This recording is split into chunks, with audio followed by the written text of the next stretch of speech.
Setelah Agus Raharjo, giliran Sudirman Said ungkap pernah dimarahi Jokowi imbas kasus korupsi IKTP. Kokapten Timnas Amin, Sudirman Said mengaku juga pernah dimarahi oleh Presiden Joko Widodo, Jokowi, terkait kasus korupsi IKTP yang menyeret Setia Novanto yang saat itu menjabat sebagai Ketua DPR RI. Menjabat sebagai Menteri SDM di periode pertama Jokowi, Sudirman Said sempat dipanggil ke istana lantaran melaporkan Setnov ke Mahkamah Kehormatan Dewan, MKD, DPR. Laporan itu terkait polemik kasus Papa Minta Saham yang turut menyeret nama Setnov.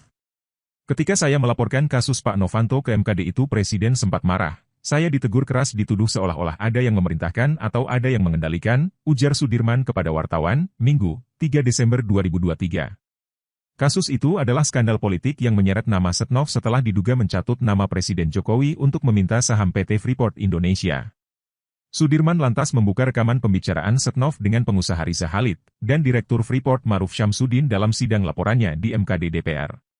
Pada rekaman itu, Setnov turut menyebut nama Luhut Binsar Panjaitan, Kepala Staf Presiden, sebanyak 66 kali. Luhut membantah terlibat dan sempat dipanggil oleh Majelis MKD. 2 pekan setelah laporan Sudirman atau tepatnya 16 November 2015, Setnov menyatakan mundur dari jabatannya sebagai Ketua DPR. Kemudian, Setnov pun menjadi tersangka dalam kasus korupsi IKTP.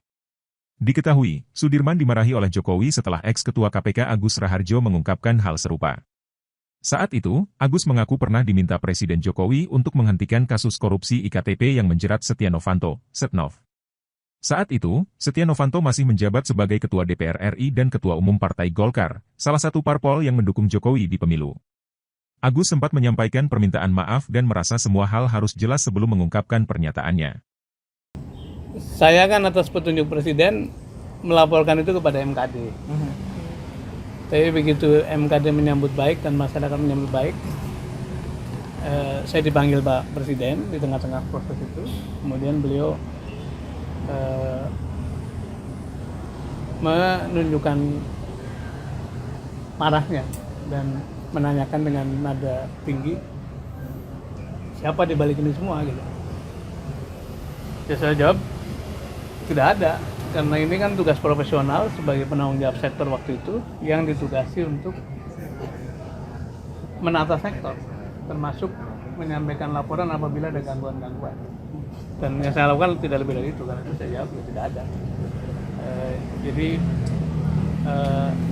saya juga tidak tahu kenapa pada waktu itu sempat marah, karena saya merasa bahwa semua tindakan tidak mungkin saya lakukan tanpa ada sudah tidak. Jadi memang peristiwa-peristiwa itu ada lah.